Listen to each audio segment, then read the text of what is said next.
Thank you, Madam Chairman.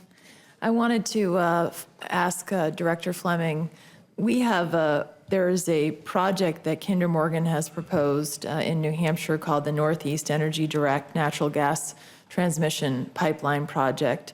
And many of my constituents have raised safety concerns with the project itself.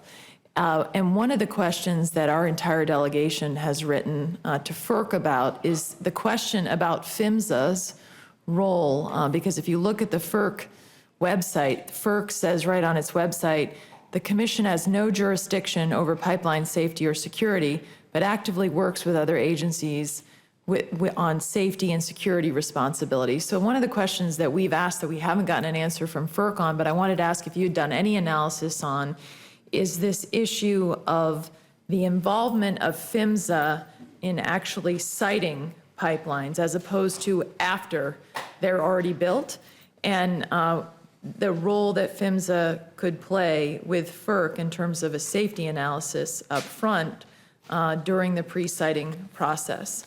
Have you looked at that issue at all? I'm not aware that we have looked at it, but a colleague of mine handles the FERC area, and I would like to get back to you with a written response if that'd be okay, or maybe to set up a meeting to brief you. I would really appreciate that, and because this is a significant issue for my constituents, and understandably so. And one of the concerns they have is they want safety assessed up front with the siting of it as opposed to after.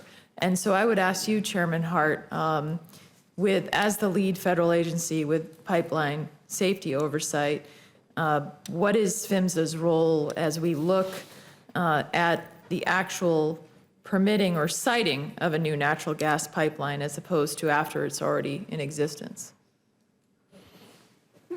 We go where the accidents are, so I'm not sure we're in a position to prospectively state what the situation might be, but your question does raise the issue of safety regulators versus economic regulators. This is the only industry we look at where we issue a safety recommendation, and the safety recommendation may depend on what some economic regulator does. So we're struggling.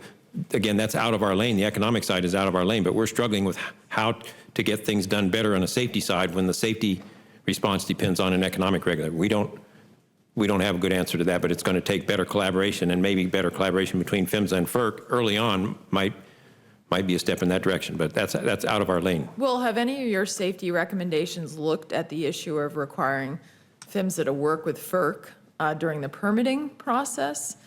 Because I think certainly where you cite something like this could have a direct impact on safety. We have not, except to the extent that that we look at high consequence areas, and citing something in a high consequence area brings a host of different requirements than citing it in an area that's not high consequence. But other than that, no, we have not looked at that. Well, I think this is something that should be examined, and I would ask you to do that. I also believe that as we look at PHMSA's role in the permitting process for pipelines, I think it does make sense to have PHMSA play a role not only after the fact, but in FERC's pre-filing process to ensure the safety when you're thinking about siting and proposing the project. So I appreciate Director Fleming. I look forward to following up with you on this. And Chairman Hart, I hope that's something that you will look at NTSB, thinking about the whole process as well, including the siting when it comes to safety. Certainly, if we see that issue arising in an accident investigation that we were doing, we will certainly look at that. Okay, thank you. Thank you.